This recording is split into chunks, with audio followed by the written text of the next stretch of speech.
committee, Councillor Adrian Collett, who is the opposition spokesperson from the Liberal Democrats, and a special welcome to Councillor Malcolm Wallace. Welcome, Malcolm, to your first one, as it is mine, who's the new independent group member, obviously a member of the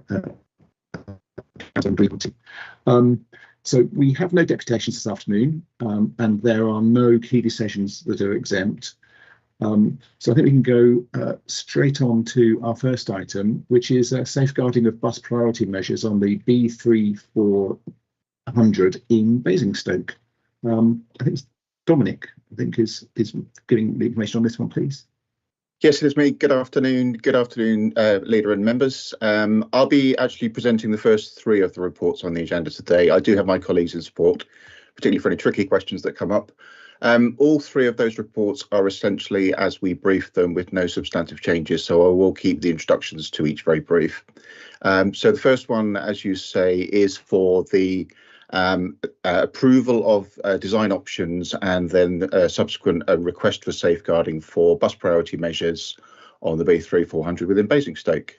I think the recommendation is simple as that, really. But happy to take any questions. Super.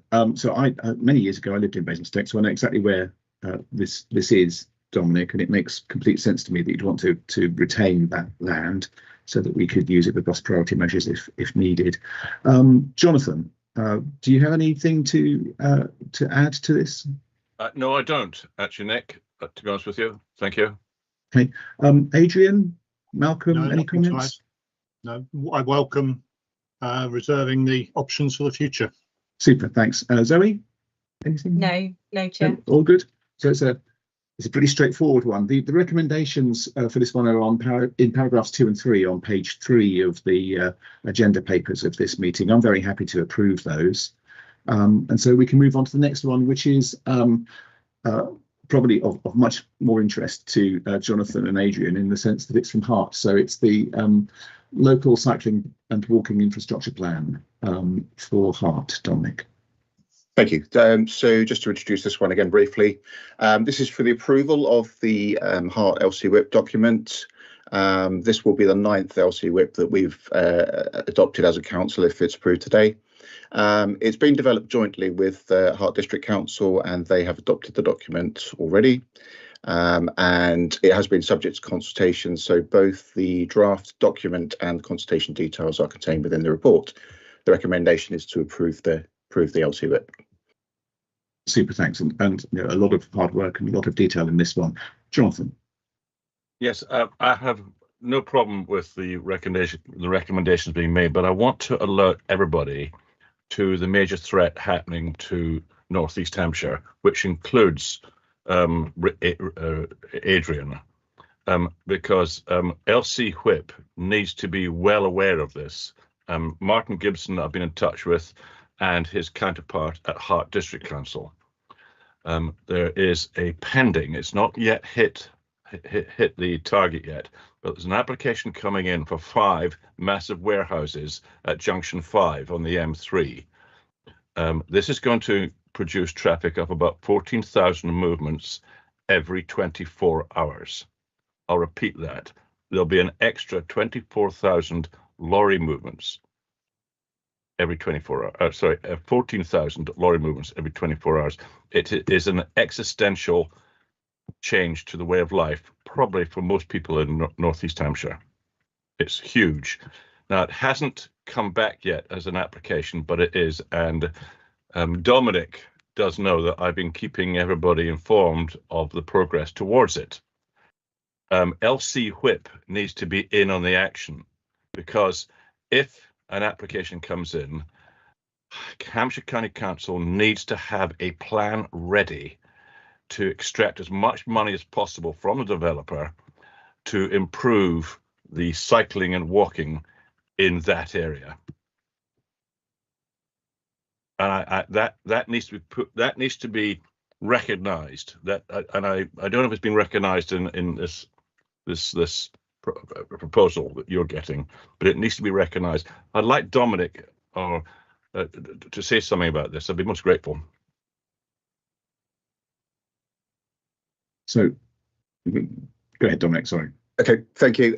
Yeah, certainly, yeah, it's something you've highlighted previously to us, Councillor Glenn, and forwarded some recent correspondence to us as well. So thank you for that. To an extent, the document was prepared independently of that because of the timing of the application coming forward. But nevertheless, it is something that we will take into account, and we will go back and review that we've got the documentation right. All LC whips go through a review process, and we'll just make sure that happens either in this iteration or the next iteration that it's picked up. Clearly, the application itself will go through a regulatory process, and that will also need to take into account the walking and cycling implications, as well as all of the transport implications. Okay, as long as you know this, Nick, Zoe. Well, you took me to see it where they were due to go, if you remember, Jonathan. We went and looked at it together previously, so I'm very aware of it. It's a tricky one, isn't it? Because you can't in a document take into account something that isn't as yet approved. No. So that's one of the challenges. But at least we now have a plan around it, to which they will need to pay attention and pay due regard when that application comes forward. So what you're saying is we can modify the LC whip plans as soon as there's money available. Is that what we're saying? No, what I'm saying is that if with any development that happens now within Hart, the LC whip, if we approve it, or if I approve it in the next few minutes, once approved, needs to form part of anybody's consideration when they're bringing their developments forward.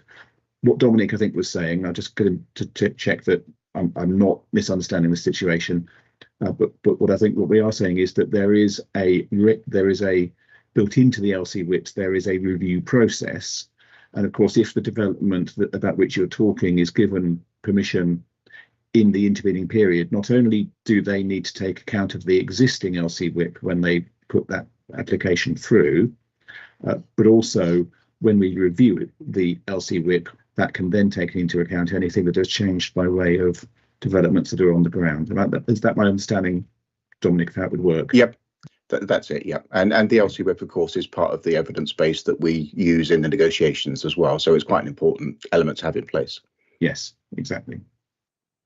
Good. Okay. Adrian, sorry. No, that's okay. Thank you. First of all, I'd just like to start by supporting the concerns that Jonathan has raised. That's a massive amount of traffic being added to the network, and I dread to think the impact that will have on various sections of the M3 that already get congested at busy times, as well as the impact on the local road network. For most of Hook, if you were to walk or cycle to Robert May's school, you will cross the route that these vehicles will take to get to the motorway. So there will be conflict between cycling and walking from most of Hook to the schools with those vehicles. That definitely needs infrastructure to protect people and to make it safe if it was to go ahead. Of course, that's a big if, and a lot of water will need to go under the bridge on that. So I thoroughly support the concerns that Jonathan has raised. In terms of the LC whip generally, I support the recommendations today and for the plan to be approved as a big step forward. I was frustrated that a number of issues that I raised that I would have liked to have seen in the LC whip didn't make their way into it. And I had an afternoon with Martin Gibson, who came and visited and looked at those issues with me. For one reason or another, we accept that the LC whip can't cover everything, and that those issues can't be in the current LC whip, and certainly wouldn't want to hold things up anymore. But of course, there are other ways you can get things sorted out. This isn't the be all and end all of improving travel infrastructure for cyclists and walkers. So yes, I'm happy to support it as it is on the basis that it's not the be all and end all. Yeah. Thank you. Understood. Malcolm, I'm not sure whether there's anything that you'd like to contribute. It's the local area for these two chaps, you see, so they're quite, they know all it all inside out. Yes, no, obviously the LC whips are great great thing to be doing, and yeah. But I'll leave it to the other two councillors for the details. Thank you. Thanks, Zoe. Any contribution? No, not really. I think they're valid points that we need to know. The whole point of this is that the infrastructure is there to protect the people that we want to increase walking and cycling. So I think the report itself is very much welcomed, but I also note Jonathan's points. So thank you. Thanks. I think just for clarification for anybody watching, what we should just be clear on is that the decision-making body, if this application for the warehouses and the distribution centres were to come ahead, would be Hart District Council. But obviously the County Council is a consultee in that, and it's an important. We're an important consultee in looking at how any traffic any traffic would be managed around it, not least then the impact of that traffic on cycling and walking plans in the area, which is why it's important to consider it alongside this particular document. So if everyone's happy, the recommendations for the Hart LC whip are in paragraphs 2 and 3 of item 2, which is on page 23 of our agenda papers. I'm very happy to approve that decision. And so next one is on to item 3, which is the strategic and regional engagement in relation to strategic transport services. I think it's effectively Solent Transport, isn't it, Dominic, this one? In essence, the recommendation certainly is around that. We do discuss wider engagement as well. Firstly, just in introducing the report, what I'd like to do is re-emphasise the County Council's commitment to partnership working. Although the recommendation does move that on, it is not in any way a watering down of the County Council's commitment to partnership working. I think that's a key point that we want to emphasise right the way through this.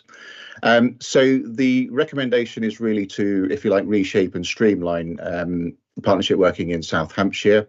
And the recommendation, or the large part of the recommendation, is to serve notice of our withdrawal from Solent Transport in its current form, and thereby we would effectively withdraw from the joint committee of the Solent Transport. The implications of that are discussed in the report. They are partly dependent upon how the other 3 authorities that are currently members respond to that.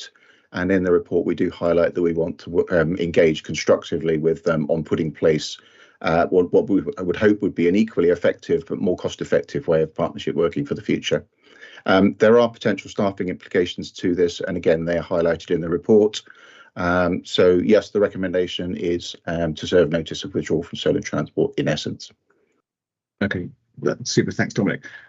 So before I ask my colleagues to comment, I should just mention that I have had and listened to and read the representations from the 3 other Solent partners in Solent Transport, so the Isle of Wight, Southampton City Council and Portsmouth City Council, and also a second letter that I received from Councillor Pitt, who's the leader of Portsmouth. And I completely understand what they're saying in those letters, in the respect of being concerned about our ongoing engagement in Solent Transport and our commitment to working across the piece with them.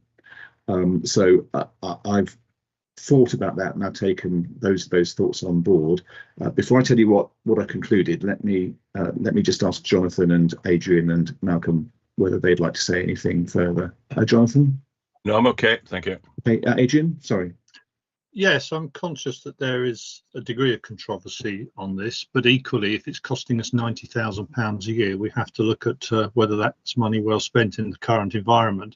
What I wanted to ask is, the £90,000, obviously the other bodies are also paying similar sums, or maybe not as much.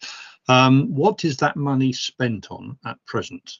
Is it spent on some sort of administrative bureaucracy? Or what is it spent on? So I was trying to understand when I was reading the report. Okay. So essentially, it's the vast majority of that sum is spent on the staffing of Solent Transport. So we have a Solent Transport manager and a principal officer who works for him within Solent Transport. The funding is constructed based on populations. So Hampshire pay off the top of my head, I think it's 45% with the two city authorities paying around 20% and the balance from the Isle of Wight. So in essence, we pay nearly half the cost. As I say, that covers mostly staffing costs. There is a small sum also for a programme of work, but that's relatively small within the overall picture. Right, so 200,000 in total across the four authorities. But if it's paying for people, will the work that they are currently doing need to be done by our own staff instead? And will the saving, therefore, be an illusory one? There will be elements that we need to pick up, but actually officers do spend a reasonable amount of time working with them in a partnership type arrangement at the moment. So it certainly won't be a 2FE uplift in terms of workload. I think as well, what we're particularly conscious of is that the value to Hampshire of that work is probably much less than 2FEs. So, in terms of what Hampshire will pick up, it would be minimal. Okay, thank you. Thanks. Malcolm?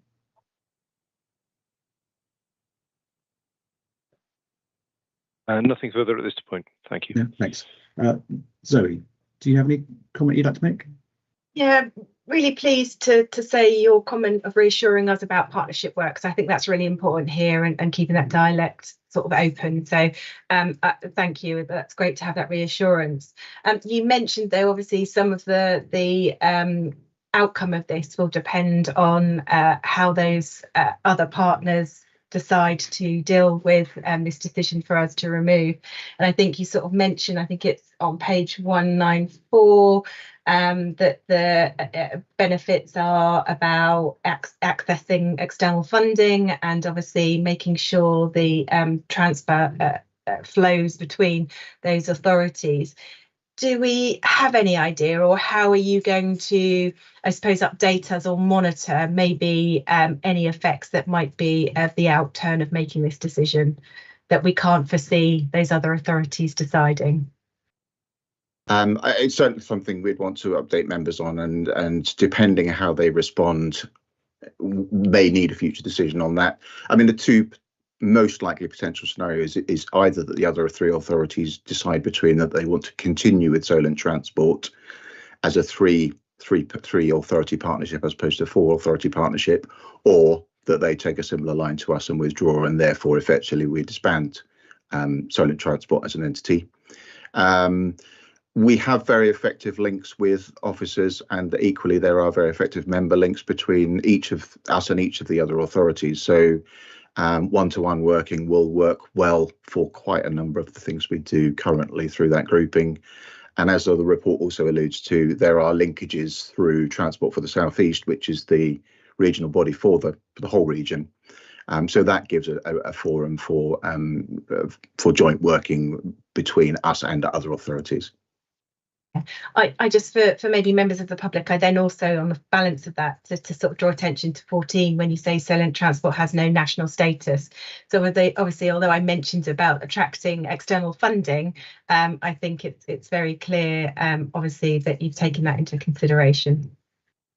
We have done, yes, and part of our preparation for this has been to review the funding that we've secured. Actually, we've secured very little funding through Solent Transport, probably nothing really in the last 5 years. Where we have been successfully bidding, it has generally been with 1, 2 or more of the individual authorities working in partnership on a bid. And the main funding source for us for transport at this sort of level is through Transport for the South East rather than through Solent Transport. Yeah, and I think that goes back to my point of how you started opening your report, was that partnership work still continues to be at the core of our values here at Hampshire. Yeah, thank you. And I think that's exactly the point as well, Zoe, that I'd want to emphasise. I mean, we have, as a group of authorities, been incredibly successful in attracting over £150 million worth of investment into transport in, across the Solent bit of Hampshire in the last few years, with an awful lot of investment going into both Southampton and Portsmouth through the Transforming City Fund, the Zebra investment in electric bus services for the wider Portsmouth area. And so there's been some really fantastic work, but all of that has happened as a consequence of either bi or tripartite working, as opposed to it necessarily coming through Solent Transport. And having, with my universal services hat prior to becoming leader, sitting in some of those meetings and seeing exactly how well we are working together, I think that we don't need a separate organisation necessarily in order to not just continue that work, but also actually deepen the relationships that we have. And we've been very effective already in that forum. And so there's an established way of working, there's a successful way of working, but it means that actually I think we can be better focused on what we need to deliver without the additional governance of a separate organisation that we've been involved in. So the recommendations are in paragraphs 2 to 4, which are on page 193 of the report. That's the beginning of item 3. Thanks very much for all of your comments. Thanks also to my colleagues in Southampton and Portsmouth on the Isle of Wight for their input as well. The overriding issue for all of us was that we continue to work together, which I'm absolutely certain we will do. I'm very happy to approve this though, and I think that there are better ways of us doing that moving forward. So then the final one was not final, the item 4. Which I've just lost my other screen to tell you what it is. Sorry, we're going to talk about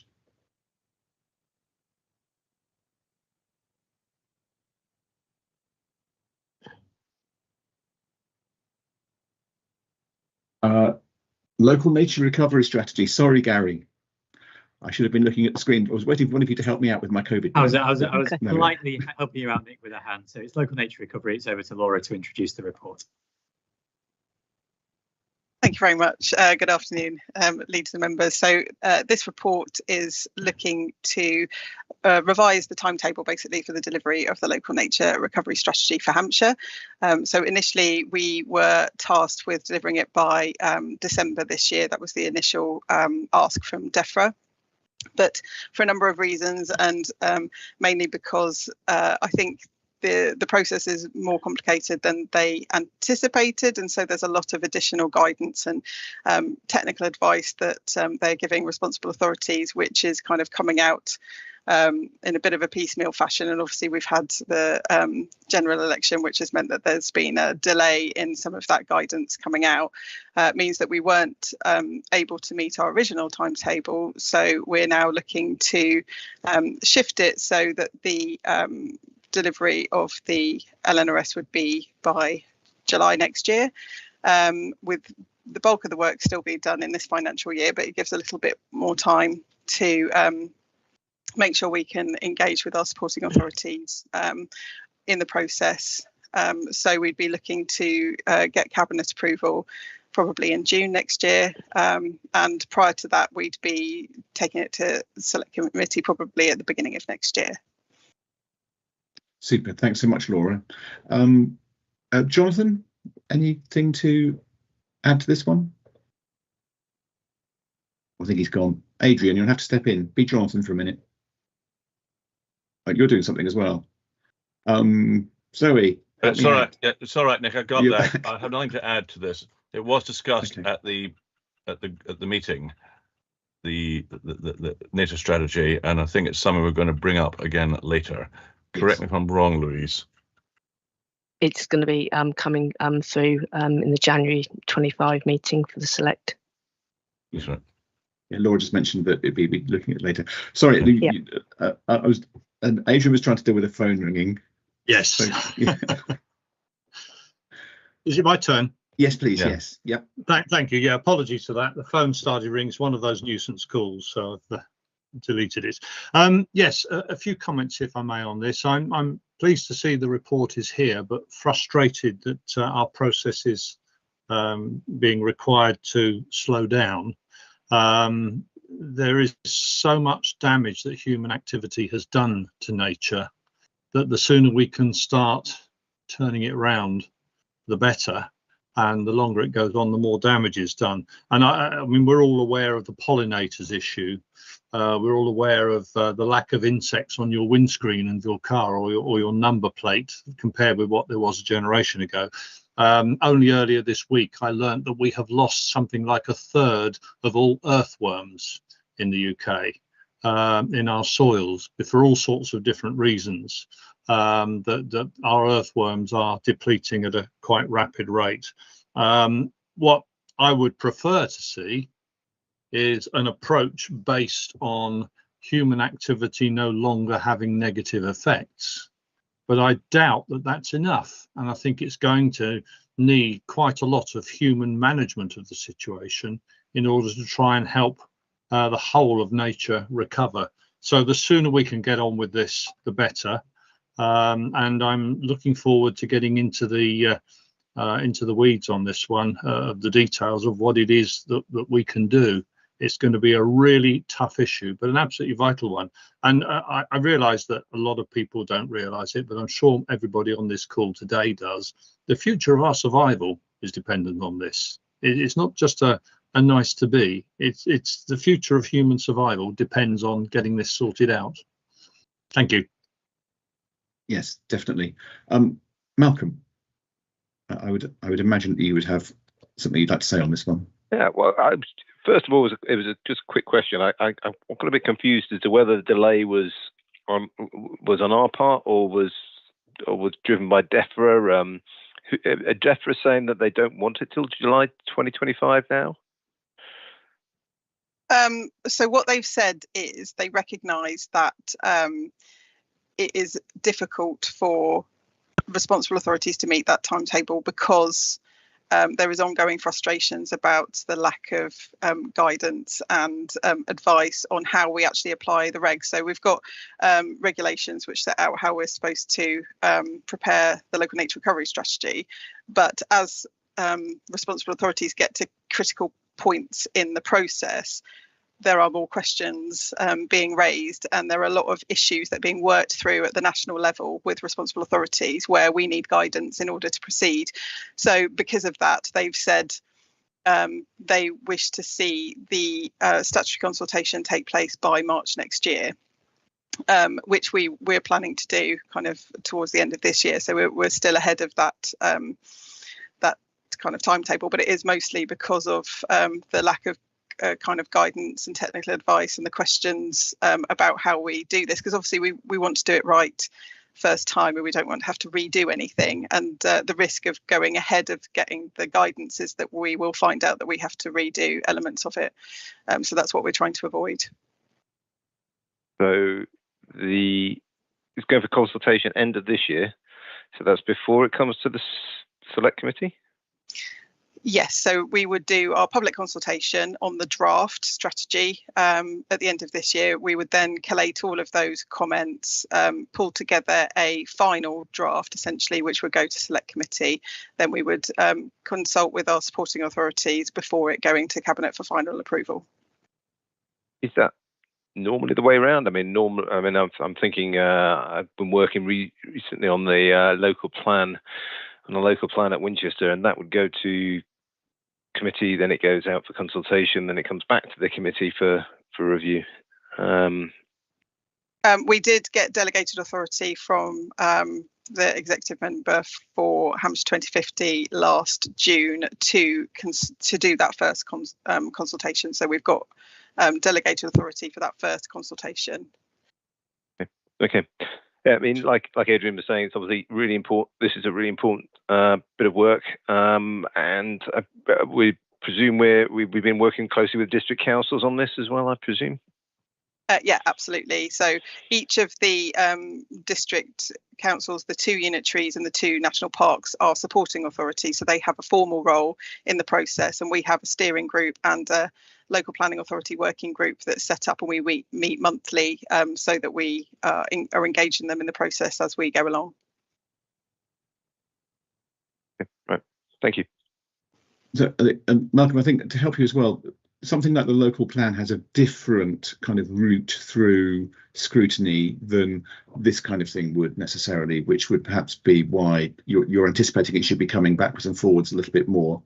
And the reason for that is that local plans have a particular legislative route that they follow, which requires more consultation, because obviously they are more directly impactful sometimes on people than a policy like this would necessarily be. So that's why there's a slightly different way around of doing it. But the important thing is that the select committee should scrutinise the outcome of the whole to ensure that with consultation and any other input that we have from our other partners along that point, which is why usually it comes a little bit later in the process than it might otherwise do if you were looking at a local plan, which does go backwards and forwards between scrutiny a little bit more. So that's the way it works. But I think it is frustrating. I think it's really frustrating for all of us that it's taking so long. And there are lots of examples at the moment all across the decisions that we make whereby we are waiting on guidance from the government to provide us with this kind of thing. So I think we should recognise that. Sorry, Zoe, I hadn't forgotten you.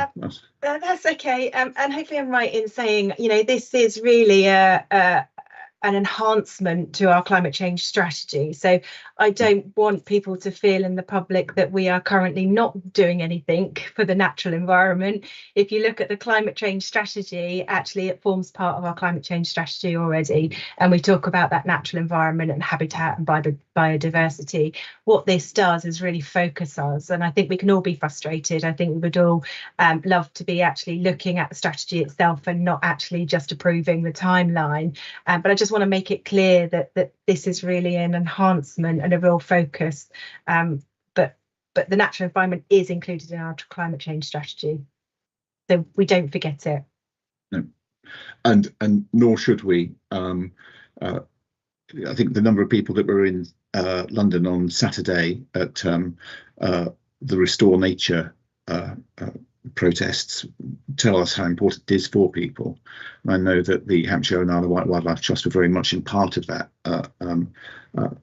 and they are amongst the many people who are frustrated by this one not moving perhaps as it should. Jonathan. Thank you, Nick. I just wanted to pay tribute actually to our new man Malcolm, without sounding patronising, but he brought the subject up when we were discussing various things and pushed for us to start looking into individual items with regards to the overall climate change issue. And that is why we are now looking at this prior to it coming to the cabinet. Yeah. So he did a fantastic job at the meeting. And no doubt Zoe will tell you all about it. Yeah. And I had no doubt that he would, though. That's the important point about it. And it's good to have that challenge. I mean, that's the entire point of the committee, of everyone being there. And I'm really pleased that it's coming back to you. I mean, that's exactly how we should be doing things. Absolutely. So yeah, all good stuff. Is everyone happy in terms of having had their say? Yeah. All good. Yeah. So the recommendations for this one are in paragraph 2, which is on page 201, and that's item 4. I'm very happy to approve that, and look out for the consultation that comes out later this year, everybody, and make sure you have your say. So one I think is one final item to talk about, and that's just appointments to outside bodies, area-based committees, and panels, statutory joint committees, and partnership boards. So, Louise, do you want me to just read out? There's not really a report for us to talk to with this one, is there? Or do you want to? No, it's just a report for you to consider about Table A's nominations received for those bodies, which you'll need to agree and read out and agree. Table B is for those that you just need to appoint. Yes. Understood. So you'll see in the report, if you're looking at it, that there are 2 different tables. Table A has got those that I need to tell you specifically about. There are 4 different bodies there. One is the Kings Barton Development Forum, and those there are two members due to be appointed to that, and we're confirming that Councillor Warwick and Councillor Todd are the two to be appointed to it, and there are two deputies who are Councillors Hiscock and Porter, and they're obviously all local to Winchester. North Whiteley Development Forum is for 2 members, then plus 1 deputy. That's both of our new councillors, Councillor Burton and Councillor Wallace. Hopefully you know you're being appointed to that, Malcolm, and are happy with it. Good. And then Councillor Briggs remains the deputy. We're appointing those because obviously both Councillor Sean Woodward and Councillor Hugh Lumby were the previous 2 members, and Joanne and Malcolm replace those two members on that. Play to the crowd is Councillor Warwick, and Winchester bid is also Councillor Warwick. Jan's going to be busy, but again they are both Winchester-based items. There's also then the